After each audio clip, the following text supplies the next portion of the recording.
State partnership programme, छोटकरीमा SPP. के यो केवल सहयोग हो कि रणनीतिक जाल?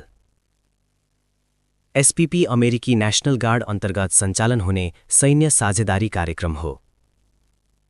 यसलाई विपद व्यवस्थापन र तालिमको सहकार्य भनेर प्रस्तुत गरिन्छ। तर यसको सैन्य संरचनाले भविष्यमा बाह्य हस्तक्षेपको ढोका खोल्न सक्छ भन्ने चिन्ता व्यक्त गरिएको छ। नेपाल दुई शक्तिशाली देश भारत र चीनको बीचमा अवस्थित छ। यस्तो अवस्थामा कुनै एक शक्तितर्फ झुकाउ देखिनु भूराजनीतिक सन्तुलनमा असर पार्न सक्छ।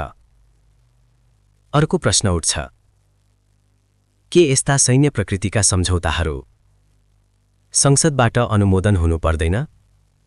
एसपीपीले नेपालभित्र राजनीतिक बहस र विभाजनलाई पनि तीव्र बनाएको छ।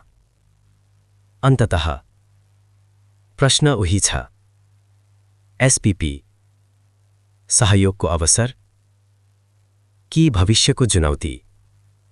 निर्णय हाम्रो हातमा छ।